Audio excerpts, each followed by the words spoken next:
projet qui nous est cher, qui est cher à ce pays, qui est cher à l'Afrique, à son terme. Et je dis que c'est comme ça que ça se passe dans tout le monde.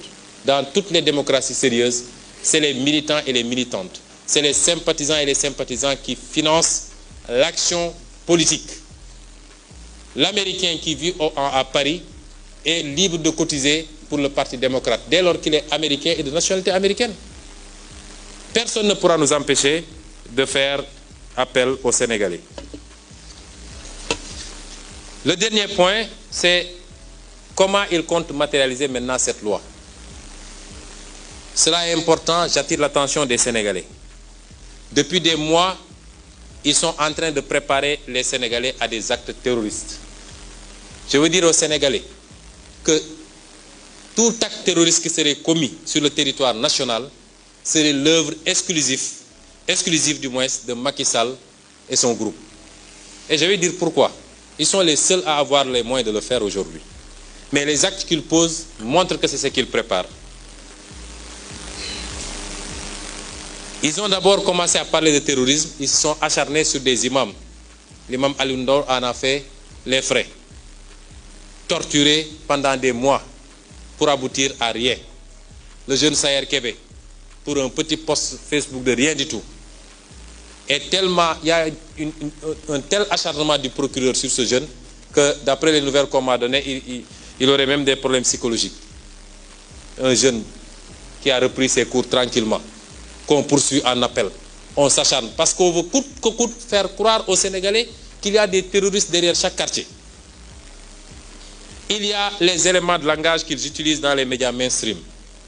Il y a les déclarations du ministre de l'Intérieur lors des événements du mois de mars. Il avait dit, d'ailleurs lui c'est l'homme de l'opération Pinet-Laprade. Nos amis journalistes, quand vous le rencontrerez, demandez-lui c'est quoi l'opération Pinet-Laprade. Même pour comploter contre les opposants, il faut des noms de code français. Vous avez entendu tous ces déclarations disant que les Sénégalais qui manifestaient, c'était des terroristes. Vous avez entendu les déclarations du ministre des Affaires étrangères, qui semble avoir complètement perdu la boussole, la pauvre dame, sur France 24, qui chantonnait la même chose. Vous avez entendu les déclarations du ministre de la Justice. Lui, c'est la calamité. C'est une catastrophe ambiante. Et vous avez entendu ces déclarations. D'abord, dans une télé, allant jusqu'à accuser même les lutteurs qui sont des professionnels qui gagnent leur vie à la sueur de leur front. Mais vous l'avez entendu au Fouta, terroriser les populations du Fouta en leur disant qu'ils sont là, ils vont venir, ils vont vous égorger, ils vont éventrer les femmes enceintes. Après on se dit, est-ce qu'on est dans le même Sénégal? Mais tout ça, c'est calé dans un agenda.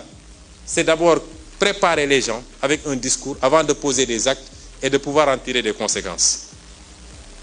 Vous avez vu des Sénégalais sur la tribune de l'Assemblée ou sur des plateaux de télévision dire qu'eux, ils ont connaissance de l'existence de terroristes. Ils savent même où ils sont. Dire qu'il y aura des attaques sur des lieux très précis. Dans quel pays du monde quelqu'un dirait ça, le procureur ne réagit pas? Dans quel pays du monde? Ousmane Sonko aurait dit cela.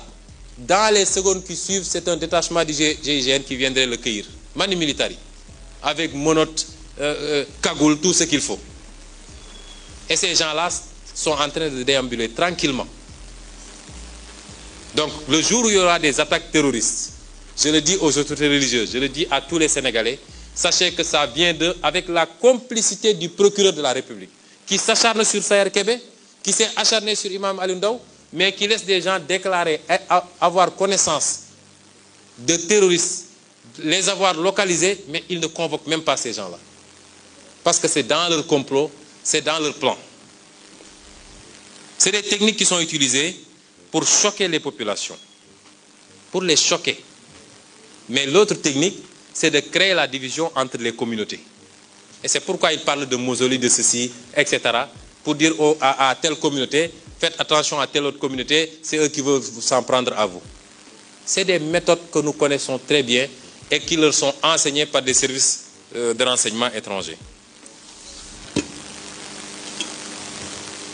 Et donc, subitement, le Sénégal est devenu un pays confronté au terrorisme. Nous rencontrons tous les jours des terroristes en marchant dans la rue. Chacun en a chez lui peut-être, au point de justifier une loi aussi liberticide prise par Macky Sall. Une certaine presse même se spécialise maintenant sur la question du terrorisme, de la défense, et tente de faire des rapprochements extrêmement hasardeux du moins. Et avec tout ça, malgré tout ce qu'on nous a dit, jusqu'à présent, on ne nous a pas identifié les terroristes, les groupes occultes. Je dis que c'est des mensonges. Il n'y a pas de menace terroriste parce que la gendarmerie et l'armée l'ont dit le 4 avril en disant que tout ce qu'ils disent raconte leur vie. Et on ne peut pas avoir plus fiable comme information. Parce que c'est ces gens-là qui gèrent notre sécurité. Il faut qu'on arrête de mentir aux Sénégalais dans un dessein strictement politique, c'est-à-dire avoir un troisième mandat et pour les étrangers, continuer à avoir la même mise sur notre économie et nos ressources naturelles. C'est faux. Vous voyez, vous imaginez le Sénégal, des gens qui quitteraient le Mali ou la Mauritanie avec des pick-up qui traverseraient le fleuve Sénégal avec des armes lourdes du moins pour venir occuper une partie du territoire avec l'armée que nous avons, la gendarmerie que nous avons. Vous imaginez cela au Sénégal? C'est faux et archi faux. Les seuls terroristes, c'est eux, et c'est parce qu'ils sont obnubilés par le pouvoir.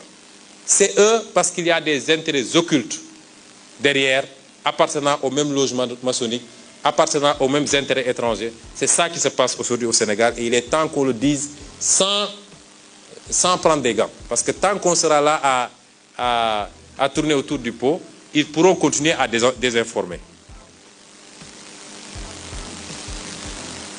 Donc, pour réussir cette entreprise, Macky Sall, il lui faut également une mainmise absolue sur les piliers de la justice. Et c'est pourquoi il refuse les réformes de la magistrature. Quand les gens sont allés le voir pour lui dire, même le Burkina qui venait copier sur nous a complètement dépassé maintenant. Parce que là-bas, quand un poste est vacant, on fait appel à candidature. Il a dit non, vous pouvez le faire ailleurs, mais le poste de procureur, le poste de doyen des juges, la Cour suprême et le Conseil constitutionnel, entre autres, je n'accepterai jamais qu'il y ait appel à candidature. Parce que si je ne peux pas intervenir sur des dossiers pour dire qui on emprisonne et qui on n'emprisonne pas, ça sert à quoi d'être président de la République? C'est ce que le magistrat m'a expliqué, pas plus tard qu'avant-hier. Il lui faut une mainmise sur cela. Poste de doyen des juges, poste de procureur. D'ailleurs, la loi, la réforme du code de procédure pénale renforce largement les attributions de ces deux-là, les pouvoirs de ces deux-là, en matière de confiscation, en matière d'écoute téléphonique. Vous pouvez tous être écoutés à tout moment, et en matière de perquisition. C'est pourquoi c'est ça le système et il faut que les Sénégalais le sachent. Mais pour cela également, il lui faut avoir une mainmise, pas sur la police et la gendarmerie. Nous faisons confiance à nos hommes de tenue, mais sur le commandement. Et c'est pourquoi il a fait partir le général Tine, auquel nous rendons un vibrant hommage. Et je tiens à dire que je ne l'ai jamais vu, on ne s'est jamais parlé, parce que demain ils vont dire qu'ils étaient de mèche. Comme maintenant, tout ce qui se passe dans ce pays-là, c'est Sonko qui est derrière. On lui rend hommage et on rend hommage à l'ancien patron de la police parce qu'ils ont été républicains, ont refusé la manipulation politicienne contre le peuple sénégalais. J'en profite pour féliciter le général Moussa Fall, lui souhaiter plein succès dans sa mission, parce que si ça se passe bien pour nous tous. Il est garant partiellement de notre sécurité. La vraie sécurité n'appartient qu'à Dieu, en réalité.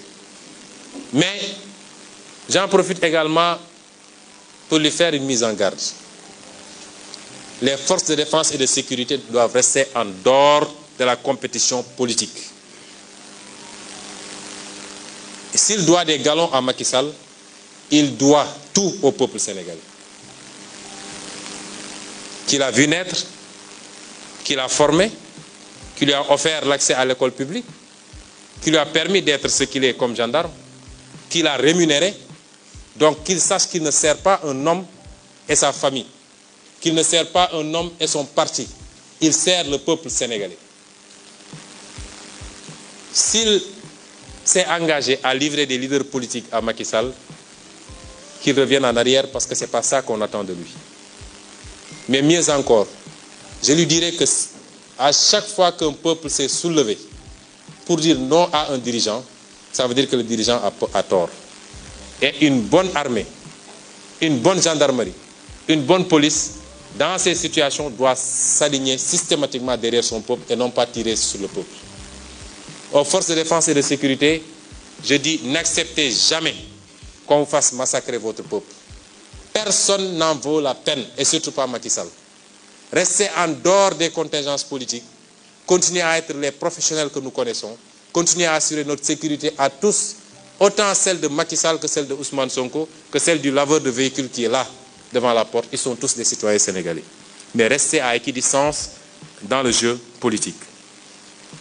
Chers amis, le Sénégal ne doit pas être le nouveau terrain de jeu de l'Occident. Après l'échec de la lutte contre le terrorisme au Mali, au Burkina et au Niger. Nous sommes à un tournant décisif pour notre continent. Et notre génération a une responsabilité immense. Il s'agit de grands enjeux mondiaux. Nous sommes actuellement dans la cour des grands. Et chacune d'entre nous doit s'élever au niveau de ces enjeux. Ne perdez plus de temps dans des débats inutiles sur les réseaux sociaux. Tel a dit ceci à tel, tel a insulté tel, tel a... Ce n'est pas ça les enjeux. Ne vous laissez pas distraire. Ce n'est pas ça les enjeux aujourd'hui. Il nous faut être grand pour faire face à de grands enjeux. Nous ne devons pas manquer ce rendez-vous, mais cela suppose que chacun et chacune d'entre nous s'élève à la hauteur de ces enjeux. Les Européens ont compris depuis longtemps, ont fait leur choix, ont tracé leur voie et ont dirigé le monde. D'autres ont compris.